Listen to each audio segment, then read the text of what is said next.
Faction రాజకీయాలకు అడ్డుకట్ట వేయాలన్నదే తమ లక్ష్యమని మంత్రి నారా లోకేష్ అన్నారు. ఫ్యాక్షన్కు అడ్డుకట్ట వేసి బాధిత కుటుంబాలను ఆదుకునేందుకు చర్యలు చేపట్టామని స్పష్టం చేశారు. అసెంబ్లీలో ఏపీ పబ్లిక్ సర్వీస్ నియామకాల బిల్లు సవరణకు సంబంధించిన బిల్లును మంత్రి లోకేష్ ప్రవేశపెట్టారు. 1996లో చంద్రబాబు సీఎం అయ్యాక ఫ్యాక్షన్ రాజకీయాలపై యుద్ధం ప్రకటించారని ఈ సందర్భంగా లోకేష్ గుర్తు చేశారు. అలాంటిది 1995లో గౌరవ ముఖ్యమంత్రి శ్రీ నారా చంద్రబాబు నాయుడు గారు అధికారంలోకి వచ్చినప్పుడు ఏ పార్టీని చూడకుండా ఫ్యాక్షన్ రాజకీయాలకి ఫుల్ స్టాప్ పెట్టాలనే లక్ష్యంతో ఆనాడు ఆయన ఒక యుద్ధం ప్రకటించారు అధ్యక్ష. ఒక పక్కన ఫ్యాక్షనిజం, ఇంకో పక్కన నక్సలిజం పైన కూడా ఆయన పోరాడారు అధ్యక్ష.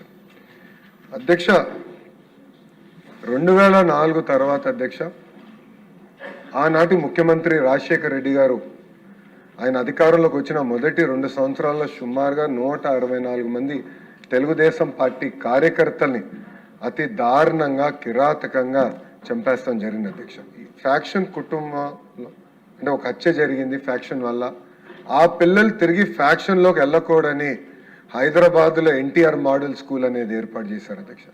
ఆ పిల్లల్ని సొంత పిల్లల్ని చదివించే విధంగా, అంటే నాకు కూడా అంత సమయం ఆయన ఎప్పుడు కేటాయించలేదు, కానీ ఫ్యాక్షన్ దాడిలో చనిపోయిన ఎవరైతే ఉన్నారో వాళ్ళ పిల్లల్ని చదివించడానికి గౌరవ ముఖ్యమంత్రి గారు పర్సనల్ తీసుకుని ఆల్మోస్ట్ నెలకు ఒకసారి వెళ్ళి ఆ పిల్లలతో మాట్లాడి కౌన్సిలింగ్ చేసి మీరు ఫ్యాక్షన్లోకి వెళ్ళొద్దు అని చెప్తాం జరిగింది అధ్యక్ష.